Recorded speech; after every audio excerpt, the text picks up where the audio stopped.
Thursday, October 18. This is the news on PBCJ. I am Simone Absalom. The Jamaica Public Service Company, JPS, has committed to repairing half of the 12,000 out-of-service streetlights island-wide over the next few months. In his remarks to Parliament, Minister of Finance and the Public Service, Dr. the Honourable Nigel Clark, noted that substantial and increasing arrears due to JPS have translated into arrears owing by JPS to Petrojam, which impacts Petrojam's ability to pay its obligations. Late payment to JPS also affects the quality of street lighting services that citizens of Jamaica experience.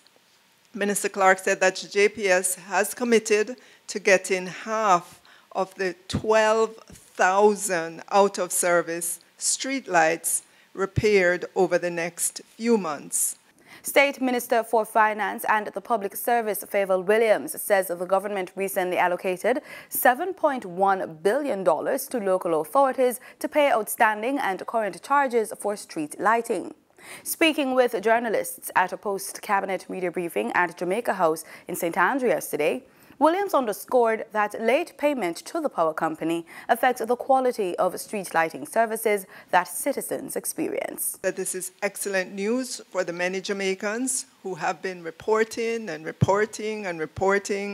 their street light at their gate or close to their gate has been out for years and no one seemed to be listening to their cry. As a government now, we have the moral authority to insist that JPS acts promptly to repair street lights when they go out.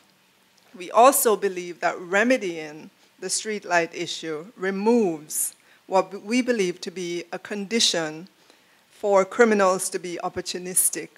Parliament's Public Administration and Appropriations Committee heard in March that $8.6 billion was owed to the company for streetlights by the local authorities. Several waterways in St. Catherine, including the Rio Cobre, have been impacted by an overflow of trade effluent from Windalco's holding pond at the Ewerton Works plant in the parish.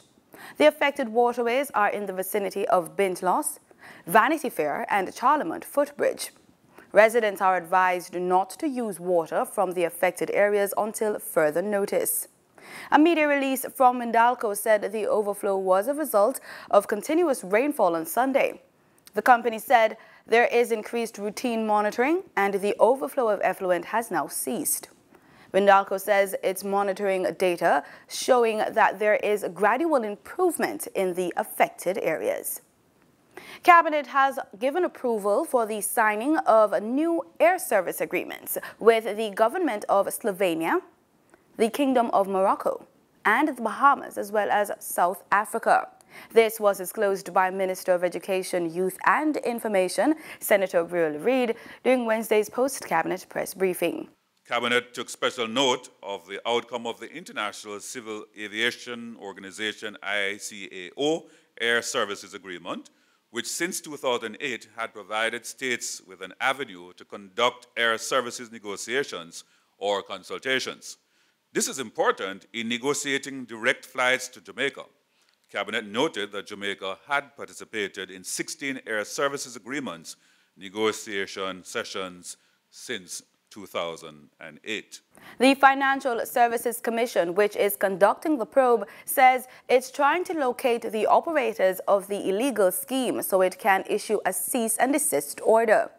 Loom, which is also advertised as the Birthday Club and a Blessing Plan, uses mainly Instagram and Facebook or direct messages through WhatsApp to attract customers, promising up to 300% return on each investment. David Geddes, Communication and International Relations Manager at the FSC, says the operators of Loom would fail at any attempt to become licensed because of their unsustainable business model. Bank of Jamaica's daily foreign exchange trading summary says the US dollar ended trading yesterday at Jamaican $132, down by 17 cents. It says the Canadian dollar ended trading at $101.86, down from $102.09, while the British pound ended trading at $173.39, down from $174.44. In regional news, hundreds of government workers in Barbados, mostly in temporary positions, will be laid off over the coming weeks as the government continues to execute its International Monetary Fund-supported economic recovery and transformation plan. In a televised address to the nation this week, Prime Minister Mia Mottley dismissed rumors that thousands of civil servants would go on the breadline and outlined a series of strategies to help those who would cope.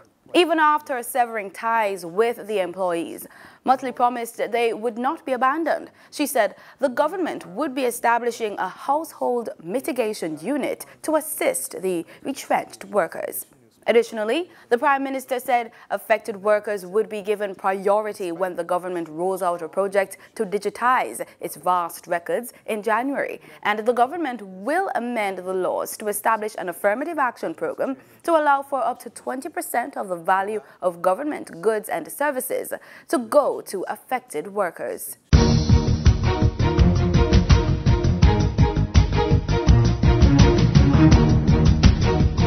In sports, Jamaica's Reggae Girls made history on Wednesday, having secured a nervy 4-2 penalty shootout win over Panama to book their spot in next year's FIFA Women's World Cup. This after both teams played out a tense 2-2 draw in their CONCACAF Women's Championship's third-place playoff in Frisco, Texas. Jamaica now becomes the first Caribbean country to qualify for the Women's World Cup and the first to send teams to both the male and female World Cup tournaments after the Reggae Boys' famous qualification to the 1998 World Cup, which also took place in France. And that's the news. Thanks so much for making it PBCJ. Remember, we are the People's Station.